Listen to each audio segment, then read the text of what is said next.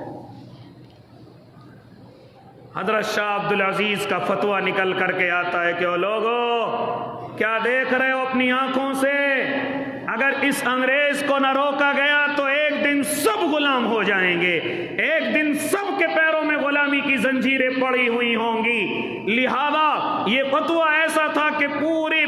ملک کے اندر ایک آگ سی پھیل گئی۔ لہذا حضرت شاہ عبدالعزیز رحمت اللہ علیہ تیزی کے ساتھ آگے بڑھتے چلے گئے اور اپنے فتوے پر عمل کراتے چلے گئے۔ فتوے پر عمل کرانے کا طریقہ کیا ہے؟ آؤ میں آپ کو بتلاتا چلوں۔ آپ بڑے اللہ والے اور بڑے پیروں کے اندر آپ کو شامل کیا جاتا۔ آپ کے مریدوں میں حضرت شاہ اسماعیل شہید رحمت اللہ علیہ، لہذا اور بھی اللہ کے نیک بندے ہیں، آپ ان کو ذمہ داری سونپتے ہیں کہ اس طریقے سے اعلان سے بیان سے کچھ نہیں ہوگا، ایک ترتیب بنائی جائے۔ حضرت شاہ اسماعیل کو ذمہ داری دی جاتی ہے کہ آپ پورے ملک کے اندر چکر لگائیں، آپ پورے ملک کے اندر ذرا ٹہلیں اور لوگوں کو خانقاہ کی طرف بلائیں، لوگوں کو ذکر کی طرف بلائیں، لوگوں کو اللہ کے دین کی طرف بلائیں۔ لہذا تقریباً 900 آدمی ان کے ہیں اور 10,000 آدمی تقریباً ان کے ساتھ آخر تک جڑ چکے ہیں اور یہ پورے ملک کے اندر گھوم رہے ہیں، یہاں تک کہ تمام اضلاع کے اندر،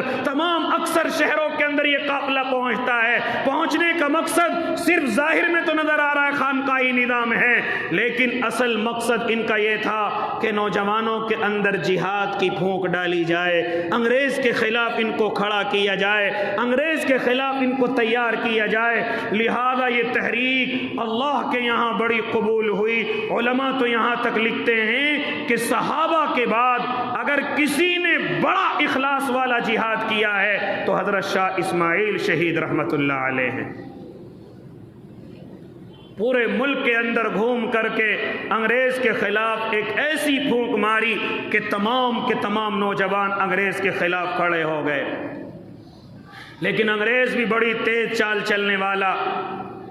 اس نے دیکھا کہ اگر میں بنفس نفیس ان سے مقابلہ کروں گا تو یہ میرا دشمن ہو جائے گا، لہذا کیوں نہ ان کے مقابلے میں انہی کے لوگوں کو کھڑا کیا جائے۔ اس نے پنجاب کی سرزمین پر دیکھا کہ راجہ رنجیت سنگھ ہے، لہذا اس کو لالچ دیا گیا، ذمہ دار بنایا گیا اور اس کو کہا گیا تیرا کام صرف مسلمانوں پر ظلم کرنا ہے، تیرا کام صرف مسلمانوں کو ظلم و بربریت کے کھڑے کے اندر ان کو ڈالنا ہے۔ لہذا اس طریقے سے وہ اپنی محنت کرتا گیا اور بڑے اس نے ظلم و جبر کیے۔ حضرت شاہ اسماعیل شہید رحمت اللہ علیہ نے بھی اعلان کر دیا کہ اب مقابلہ میدان میں ہوگا، لہذا مقابلے کیے گئے۔ پشاور کو فتح کر لیا گیا، ادھر کی اکثر زمین کو فتح کر لیا گیا۔ رنجیت سنگھ نے خط لکھا، اے مولانا صاحب، ہم تمہیں ایک ایڈوائزری دے رہے ہیں، لہذا تم ایسا کرو کہ اٹک سے پرے کا علاقہ تمہارا ہے اور ادھر کا علاقہ ہمارا ہے۔ لیکن حضرت شاہ اسماعیل فرماتے ہیں کہ اپنی زبان کو بند کر لے، میں حکمرانی کرنے نہیں، میں اس زمین پر اللہ کے نظام کو بلند کرنے کے لیے آیا ہوں۔ بالا کوٹ کی سرزمین پر مقابلے کے لیے پہنچ گئے۔ رنجیت سنگھ نے گاؤں والوں سے لہذا لالچ دے کر کے ساری معلومات حاصل کی۔ الغرض تہجد کے وقت میں جب یہ نمازوں کے اندر مشغول تھے، رنجیت سنگھ نے آ کر کے حملہ کیا اور اکثر بزرگ اسی جگہ پر شہید ہو گئے۔ آج بھی حضرت شاہ اسماعیل شہید رحمت اللہ علیہ کا مزار، ان کی قبر انہی پہاڑوں کے اندر موجود ہے۔ لہذا یہ تحریک بھی ناکام ہو گئی۔ یہ مسلمانوں کی یہ بڑی جماعت اس اپنوں کے خلاف اور اپنوں کے ہاتھوں سے تہہ تیغ ہو گئی۔ لہذا اب آتا ہے 1856، اس کے اندر تمام کے تمام علماء اکثر ملک ہندوستان کے آپس میں مشورہ کرتے ہیں اور مشورے کی جگہ تھانہ بھون کو بنایا جاتا ہے۔ تقریباً 474 علماء اس جگہ پر جمع ہوتے ہیں، لیکن جمع ہونے کے بعد سب کی زبان سے نکلتا ہے کہ ہم تھوڑے سے اس بڑی طاقت کا مقابلہ کیسے کریں گے۔ تو حضرت مولانا قاسم نانوتوی کھڑے ہو جاتے ہیں اور کھڑے ہو کر کے کہتے ہیں کہ او لوگو، کیا ہماری تعداد غازیان بدر سے بھی کم ہے کہ جتنی بدر کے اندر صحابہ اکرام کی تعداد تھی 313، کہ ہماری تعداد ان سے بھی کم ہے؟ کہا کہ نہیں، ان سے تو زیادہ ہے، کہ جب اللہ ان کو کامیابی دے سکتا ہے کہ اللہ ہمیں کامیابی نہیں دے سکتا؟ یہ 474 علماء کھڑے ہوتے ہیں، ہاں پھر کہتے اپنا امیر طے کیا جائے، اپنا ذمہ دار امیر المؤمنین طے کیا جائے، حضرت حاجی امداد اللہ مہاجر مکی کو طے کر دیا جاتا ہے۔ ہاں 1 سال تک پوری محنت چلتی ہے، اور پوری محنت چلنے کے بعد پھر وہ دن آ جاتا ہے جس کو میں اور آپ 1857 کے نام سے یاد کرتے ہیں، 1857 کے نام سے جانتے ہیں۔ ہاں اس میں علماء نے اپنے 2 قافلے بنائے ہیں، 2 اپنے گروہ تیار کیے ہیں، ایک تو امبالے کی سرزمین پر انگریز سے مقابلہ کرتا ہے، اور ایک شاملی کی سرزمین پر انگریز سے مقابلہ کرتا ہے۔ لیکن کہاں تک مقابلہ کرتے؟ حالانکہ بڑی جانفشانی فرمائی، تھانہ بھون میں اللہ کی حکومت کا اعلان ہوا، لیکن کہاں تک مقابلہ کرتے؟ ان کے پاس کچھ نہ تھا مقابلہ کرنے کے لیے، لیکن مقابلہ ایسا ہوا۔ آؤ 1-2 باتیں اس مختصر سے وقت میں تمہیں بتلاتا چلوں۔ جانتے ہو جب انگریز کو معلوم ہوا کہ ان علماء کا مشورہ تھانہ بھون شاملی کی سرزمین پر ہو چکا ہے، لہذا اب اس نے سہارنپور کی سرزمین سے اپنے ایک توپ خانے کو تیار کیا کہ مسلمانوں کو اس توپ خانے کے ذریعے سے علماء کو ختم کیا جائے۔ حضرت مولانا رشید احمد گنگوہی، جانتے ہو کتابیں پڑھانے والے، مدرسے میں طلباء کو پڑھانے والے، حضرت حاجی امداد اللہ مہاجر مکی کی خدمت میں پہنچتے ہیں، اور پہنچ کر کے کہتے ہیں حضرت انگریز توپ خانے کو لے کر کے ہماری شاملی کی سرزمین سے گزرے گا، لہذا آپ مجھے اجازت دیجئے۔ حضرت کہتے ہیں جا رشید تجھے اجازت ہے۔ حضرت مولانا رشید احمد گنگوہی اپنے 40-50 ساتھیوں کو لے کر ایک باغ کے اندر جا کر کے چھپ جاتے ہیں، لہذا کہتے ہیں جیسے انگریز یہاں سے گزرے ایک ساتھ فائر کر دیا جائے۔ چنانچہ انگریز جیسے اس باغ کے سامنے سے گزر رہا ہے، حضرت نے اشارہ کیا، ایک ساتھ فائر کھول دیا گیا۔ انگریز کے دماغ کے اندر آیا کہ اس باغ میں ایک بڑی تعداد باغیوں کی موجود ہے، بڑی تعداد انگریز کے مخالفوں کی موجود ہے، لہذا وہ توپ خانے کو چھوڑ کر کے بھاگا۔ حضرت مولانا رشید احمد گنگوہی اس توپ خانے کو گھسیٹتے ہیں اور لا کر کے تھانہ بھون کی جو خانقاہ تھی اس کے سامنے لا کر کے پٹخ دیتے ہیں اور اعلان کر دیتے ہیں لوگوں یہ مولوی خالی کتاب پڑھانا نہیں بلکہ انگریز سے توپ خانہ چھیننا بھی جانتا ہے۔ لہذا پھر 1857 کا معاملہ آیا، امبالے کی سرزمین پر مسلمان اسی طریقے سے شاملی کی سرزمین پر ناکام ہوئے، اور ایسے ناکام ہوئے کہ اس میں حضرت حافظ ضامن شہید رحمت اللہ علیہ شہید ہو گئے۔ حضرت مولانا قاسم نانوتوی کے سر میں آ کر کے گولی لگی ہے، لیکن اس طرف اور زیادہ نہیں جانا چاہتا۔ جب انگریز نے دیکھا کہ مقابلہ صرف اور صرف علماء کر رہے ہیں، لہذا اس نے اعلان کر دیا کہ جہاں جہاں تمہیں عالم نظر آئے،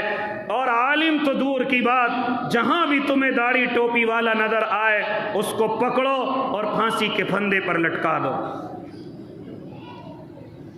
لہذا او اللہ کے نیک بندو، مورخ خود انہی کا مورخ انگریز مورخ تھامسن اپنی یاد میں کہتا ہے کہ دہلی کے چاندنی چوک سے لے کر اور خیبر تک ہائی وے پر کوئی بھی درخت ایسا باقی نہیں تھا کہ جس پر علماء کی لاشیں نہ جھول رہی ہوں۔ وہ کہتا ہے کہ میں اپنے خیمے کے اندر کتاب لکھ رہا ہوں، لیکن میں دیکھتا ہوں کہ مجھے کچھ جلنے کی بو آ رہی ہے، بدبو آ رہی ہے، لہذا میں اپنے خیمے سے نکل کر کے دیکھتا ہوں کہ 40 علماء کو پکڑ کر کے رکھا ہوا ہے اور آگے کوئلے ان کے شعلے لپٹ مار رہے ہیں۔ وہ کہتے ہیں او علماء کی جماعت، کہہ دو کہ ہم انگریز کے خلاف نہیں ہیں۔ تھامسن کہتا ہے مجھے معلوم نہیں کون سی مٹی کے بنے ہوئے تھے، کہتے تھے کہ ہم یہ کہہ کر کے اللہ کے رجسٹر میں سے اپنا نام نہیں کٹوانا چاہتے، لہذا ان کو کوئلوں پر بھون دیا گیا، پھر 40 کو انہی کے سامنے لایا گیا، وہ بھی پتہ نہیں کون سی مٹی کے بنے ہوئے تھے، ان کو بھی ایسے ڈالا گیا اور بھون دیا گیا۔ لہذا کہتا ہے کہ میں نے اپنی آنکھوں سے دیکھا ہے ہے کہ خنزیر کو کاٹا گیا، اس کے اندر سے گوشت کو نکالا گیا اور عالم کو اس کے اندر زندہ سی دیا گیا اور پھر اسی طریقے سے اس کو شعلوں پر پکا دیا گیا۔ لہذا وہ کہتا ہے کہ میں نے خود اپنی آنکھوں سے دیکھا ہے کہ علماء کی جماعت اس طریقے سے کاٹی جا رہی تھی، اور لکھنے والا لکھتا ہے ایک نہیں دو نہیں، تقریباً 57,000 علماء کو اس دنیا سے رخصت ہونا پڑا ہے اس ملک عزیز کی وجہ سے۔ لہذا کہاں تک اپنے بڑوں کو بھولو گے او اللہ کے نیک بندو؟ کہاں تک اپنے بڑوں کو اپنی یادوں سے نکالو گے؟ اس زمین پر اور ہمارے اوپر ان کا احسان ہے۔ آج ہم جو ٹوپیاں اوڑے ہوئے ہیں یہ ہمارے علماء کی قربانیاں ہیں۔ آج یہ اونچی میناریں، یہ خوبصورت مسجدیں مجھے اور آپ کو جو نصیب ہیں یہ میرے اور آپ کے علماء کی قربانیاں ہیں۔ لہذا اگر وہ قربانیاں نہ دیتے تو شاید اتنی کھل کر کے میں اور آپ اپنی زندگی نہ گزار رہے ہوتے۔ اے اللہ کے نیک بندے، 1857 ناکام ہوا، اس کے بعد انگریز نے مشورہ کیا کیا وجہ ہے کہ ہم اس ملک پر پورے قابض نہیں ہو پا رہے ہیں، ایک تحریک کا سر کچلتے ہیں دوسری جنم لے لیتی ہے۔ لہذا اس کو بتلایا گیا 3 چیزوں کو ملک سے ختم کر دیا جائے، اگر 3 چیزوں کو ختم کر دیا گیا تو اس ملک پر قابض ہو جائے گا، اس ملک پر اپنا قبضہ جما لے گا۔ کہا وہ 3 چیزیں کون سی ہیں؟ سب سے پہلے ان کے درمیان سے قرآن کو ختم کیا جائے، سب سے پہلے ان کے درمیان سے قرآن پڑھانے والے علماء کو ختم کیا جائے، جہاں یہ قرآن پڑھا جاتے ان مدارس کو ختم کیا جائے۔ لہذا ان کے دلوں سے وطن کی محبت کو نکالا جائے، ان کے دلوں سے جذبہ جہاد کو نکالا جائے، علماء کو ختم کیا جائے، مدارس کو ختم کیا جائے، قرآن کو ختم کیا جائے، یہاں تک کہ ان کے دلوں میں جو وطن اور دین اور اسلام کی محبت ہے اس کو ختم کیا جائے۔ جب تک یہ 3 چیزیں ختم نہیں ہوں گی ہم اس ملک میں کامیاب نہیں ہو سکتے۔ پھر دنیا نے دیکھا کہ علماء کو کس طریقے سے پھانسی کے پھندوں پر لٹکایا گیا، پھر دنیا نے دیکھا کہ 3 لاکھ نسخے ایسے پانی کے اندر بہا دیے گئے ایک وقت کے اندر، پھر دنیا نے دیکھا کہ جذبہ جہاد کو دل سے نکالنے کے لیے نئے نئے فرقوں نے اس زمین پر جنم لیا ہے، نئے نئے فرقے جو ظاہر میں مسلمان نظر آتے تھے لیکن اندر سے وہ انگریزوں کے پٹھو تھے، بظاہر وہ مسلمان تھے لیکن اندر سے وہ تمہارے دین کے دشمن تھے۔ انہوں نے فوراً انگریزوں کا لالچ پا کر کے اعلان کر دیا کہ انگریز کے خلاف لڑنا حرام ہے، اس کے خلاف جہاد کرنا حرام ہے۔ لہذا اس طریقے سے کبھی مرزا غلام احمد قادیانی کو لایا جاتا ہے اور کبھی پادری پنڈر آ کر کے مسلمانوں میں اپنے مذہب کی دعوت دیتا ہے، لیکن کوئی بھی تدبیر ان کی کامیاب نہ ہو سکی۔ الغرض اس نے مدارسوں پر بلڈوزر چلائے، مدارسوں کو بند کیا، وقف کی املاک پر قبضہ کیا، یہاں تک کہ تقریباً 1000 مدرسے صرف اور صرف دہلی کے اندر بند کرا دیے گئے، بلڈوزر چلا دیے گئے، یہاں تک کہ پھر اس نے اپنا شیوا یہ بنا لیا علماء کو ختم کرو، مدرسوں کو ختم کرو، قرآن کریم کے نسخوں کو جلاؤ اور ان کے دلوں سے وطن کی محبت کو دور کرو۔ لیکن وہ ہر میدان کے اندر ناکام رہا۔ کہاں تک گفتگو کروں، کہاں تک ناکام رہا؟ آؤ تمہیں بتلاتا چلو۔ قرآن کریم کے نسخے جلا رہا ہے، کسی نے دیکھا ارے یہ بیوقوف ہے، وہ اپنے گھر انگریز کو دعوت کے لیے لے کر کے آیا، کہا کہ او انگریز کیوں کاغذ کے ٹکڑے جلاتا ہے، ذرا میں تجھے دکھلاؤں۔ 2 بچوں کو برابر میں کھڑا کیا، انگریز کھانا کھا رہا ہے، دونوں بچوں نے قرآن پڑھنا شروع کیا، جہاں بھی غلطی آتی ہے دوسرا بچہ ٹوک دیتا ہے، انگریز معلوم کرتا یہ کیا ہو رہا ہے، وہ کہتا ہے او اللہ کے بندے جس نسخے کو تو جلا رہا ہے وہ نسخہ کتابوں سے زیادہ ہمارے بچوں کے سینوں میں محفوظ ہے، کہاں تک جلائے گا؟ لہذا آج دنیا دیکھ رہی ہے کہ مدارس کو ختم کرنے والے جا چکے لیکن مدارس اب بھی اسی زمین پر موجود ہیں، علماء کو ختم کرنے والے جا چکے لیکن علماء پہلے سے زیادہ تعداد میں موجود ہیں، اور آج بھی مسلمانوں کے دلوں میں اپنے دین اور اپنے وطن کی محبت موجود ہے۔ لہذا اللہ کے نیک بندو، دنیا کے لوگوں کی یا اسی طریقے سے ملک کے لوگوں کے ظلم کو دیکھ کر کے میں گزارش کر رہا ہوں اپنے وطن سے محبت کم نہ کرنا، اس زمین سے محبت تمہارے خون میں ہونی چاہیے، اس زمین سے محبت تمہاری نس نس میں بھری ہوئی نہیں ہونی چاہیے، چاہے دنیا تم پر کتنا ظلم کرے، چاہے تمہارے گھروں کو ختم کر دیا جائے، لیکن ہم انشاءاللہ مرتے دم تک اپنے ملک عزیز سے محبت کرتے رہیں گے۔ یہ ہمارا حق ہے، کیونکہ اس زمین پر میرے اور آپ کے بڑوں کا خون بچھا ہوا ہے۔ اس لیے او اللہ کے نیک بندو، آج کے بعد یہ دن آئے گا، 2-4 دن کے بعد 15 اگست آئے گا، لیکن اس میں سب کچھ یاد کیا جائے گا، آپ کے علماء کو یاد نہیں کیا جائے گا، آپ کے بڑے بڑے قربانی دینے والوں کو یاد نہیں کیا جائے گا۔ ہاں وہی علماء کرام جو پھانسیوں کو چوم کر کے چڑھ گئے تھے پھانسیوں کے تختے پر، کہاں تک گفتگو کروں؟ وہی مولانا احمد اللہ گجراتی رحمت اللہ علیہ فرماتے ہیں کہ میں جیسے مجھے توپ کے قریب مجھے داغنے کے لیے لے جایا گیا، چنانچہ میں نے دیکھا کہ جو توپ کے منہ پر مجھے باندھ رہا تھا وہ میرا شاگرد انگریز تھا، اس نے مجھ سے کچھ عربی سیکھی تھی، وہ میرے کان میں آ کر کے کہتا ہے حضرت صرف اتنا کہہ دو کہ تم انگریز کے خلاف نہیں ہو، تم میرے استاد ہو۔ کہا کہ اتنا نہیں کہہ سکتا، اپنے اللہ کی نظروں میں نہیں گر سکتا، اور پھر توپ کے منہ پر لگایا گیا اور ان کو اڑا دیا گیا۔ لہذا اللہ کے نیک بندے کہاں تک بتلاؤں؟ مولانا جعفر تھانیسری رحمت اللہ علیہ فرماتے ہیں کہ ہمارے لیے جب ہمیں پکڑ لیا گیا تو ہمیں یہاں سے کالا پانی لے جایا جا رہا ہے، مالٹا کی جیل تک ہمیں لے جایا جا رہا ہے، ایسے پنجرے بنائے گئے کہ جن میں کیلیں لگی ہوئی ہیں، مہینوں میں وہ پنجرے وہ بگیاں وہاں پر پہنچی ہیں، لیکن نہ ہمارے لیے استنجے کا انتظام، نہ کھانے کا انتظام، کئی ہفتے بگیاں رستوں میں رکی رہتی، کیلیں ہمارے بدن پر چبھی ہوئی تھی، ان سے خون نکل رہے تھے۔ لہذا جیسے ہم عدالت میں پہنچے ہیں، ہمارے لیے پھانسی کا حکم ہو گیا، ہم نے جیسے پھانسی کا حکم سنا تو ہمارے چہروں پر مسکراہٹ لوٹ آئی۔ لہذا جیسے وہ مسکراہٹ لوٹ کر کے آئی، انگریز نے کہا کیوں مسکرا رہے ہو؟ کہا کہ اب اللہ سے ملنے کا وقت آ گیا ہے، اب شہادت کا وقت آ گیا ہے، جس کے لیے ہم اتنی پریشانیاں اٹھا رہے ہیں۔ جیسے انگریز نے دیکھا کہ پھانسی کے بعد خوش ہوں گے، لہذا اس نے پھانسی کو ٹال دیا اور مالٹا کی جیل میں لے جا کر کے ڈال دیا۔ کہاں تک گفتگو سناؤ اللہ کے نیک بندو؟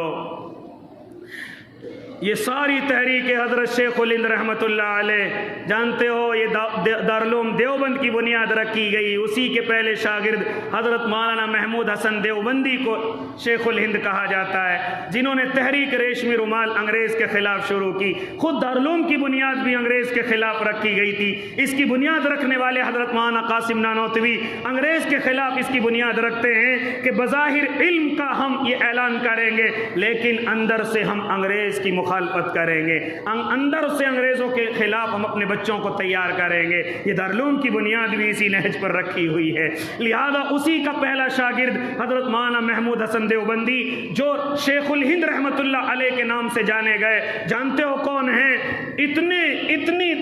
دشمنی، اتنی نفرت کرتے تھے کہ اگر کسی انگریز سے ہاتھ ملا لیا تو جب تک ہاتھ نہ دھوتے تھے اپنے ہاتھ کو استعمال نہ کرتے تھے۔ فرماتے تھے میں اپنے ہاتھ کو ناپاک سمجھتا ہوں اگر کسی انگریز سے ٹچ ہو جائے۔ بوڑھے ہو گئے، جھک کر کے چلنے لگے، لیکن جیسے ہی کسی انگریز افسر کو دیکھتے تو فوراً کھڑے ہو کر کے اور اکڑ کر کے چلنے لگتے تھے۔ کسی نے معلوم کیا حضرت آپ کی عمر زیادہ ہو چکی، آپ جھک چکے ہیں، لیکن جیسے ہی آپ انگریز کو دیکھتے ہیں فوراً سیدھے ہو کر کے چلنے لگتے ہیں۔ تو حضرت فرماتے تھے رب کعبہ کی قسم میں یہ نہیں چاہتا کہ انگریز کے دل میں یہ بات آ جائے کہ شیخ الہند میرے خلاف کمزور ہو چکا ہے، میں مرتے دم تک اس کے سامنے طاقتور بنا کھڑا رہوں گا۔ یہ ہیں آپ کے علماء،